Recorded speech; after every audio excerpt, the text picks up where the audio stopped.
Hello there. I know I feature a lot of high-end skincare and makeup on my channel, but I love a good drugstore shop too. Priceline in Australia, CVS in America, and Boots in the UK all carry great bits and pieces to satisfy skincare and makeup junkies on a budget. So here's a look at a few things I picked up a few months ago when Priceline had a 50% off sale. I like to delay my videos like this so I can actually tell you a bit about the products. First up, one of my favourite liquid shadows, the L'Oreal Eye Paints. Super smooth, easy to blend, actually quite powerful pigments if you want to build them up.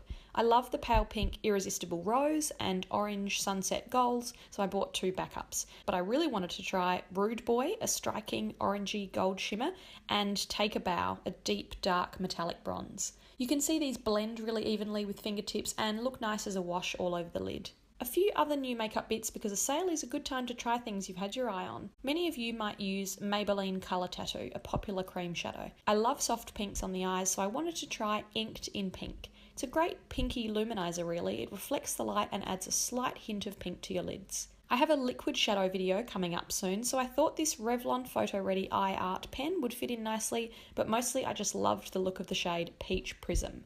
On one end there's a super smooth cream shadow and the other is a glittery liner. Not usually my style, but could be fun along the lash line to really brighten your eyes.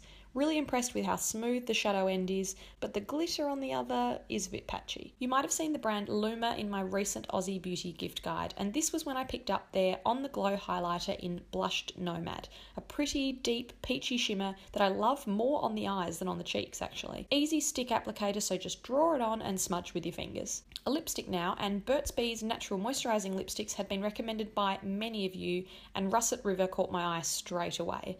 This is pretty bang on the kind of subdued dark brownie berry I love, and the slightly sheer hydrating formula makes it really easy to wear during the day to add a bit of extra colour to the lips. As if my lip balm collection video wasn't conclusive enough, here's a mini update. I grabbed some old favourites before my overseas trip and a few others that you had recommended to me. Lanolips 101 ointment also appeared in my Aussie Beauty video. This multi-purpose balm is super hydrating thanks to its key ingredient lanolin, the natural hydrator found in sheep's wool. Great for lips but also dry skin or abrasions. Lanolips is available in Ulta, Sephora US and Sephora EU actually, so see if you can spot it. Believe it or not, this is the first time I've tried a Burt's Bees lip balm. I've since been on a long international flight that had little Burt's Bees cosmetic bags, but before that, this beeswax lip balm with vitamin E and peppermint was my first go. Vitamin E, big tick for hydration, and peppermint means it feels zingy and refreshing, but that can be an ingredient that irritates some people's skin. Not an issue for me though, so this one feels light and smooth. La Roche-Posay is one of my favourite French pharmacy brands, and their Cicaplast Lèvres balm comes highly recommended online.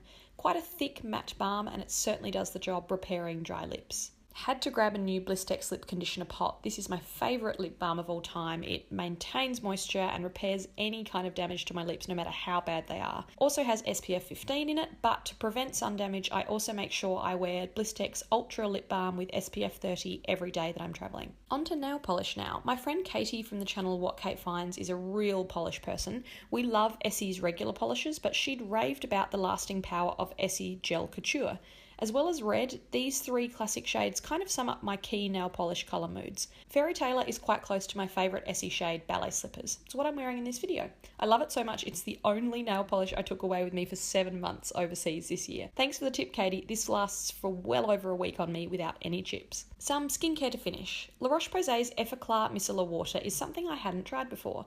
I have normal to dry skin, but I grabbed the ultra version for oily skin because I often treat micellar water as a bit of a toner, and I find this sort of formula helps to balance the occasional hormonal spots on my chin. The La Roche-Posay Thermal Spring Water is a facial spray I love using to refresh my skin, particularly on long flights. Easy aerosol spray means you get a perfect light layer every time. This Aveeno Daily Moisturizing Lotion is one of my all-time favourite body moisturizers. The formula is like a lightweight gel cream, so it's super absorbent, doesn't feel sticky or greasy at all, just an easy one to use. A travel-sized Chlorane, my favourite French pharmacy dry shampoo, came with me on this trip. No white residue with this one, and it really does suck out any grease, but leaves behind a bit of French girl texture. I bought this baby Bioderma to take with me on the trip as well. I like using this to cleanse on the plane so I don't have to wash my face with water, but I actually found an even tinier bottle, so you'll see that and my full routine in an in-flight skincare video later this year. And a very practical pouch of cotton rounds. I like taking this small size away with me. You can always buy more and squish them in, but it doesn't take up much room.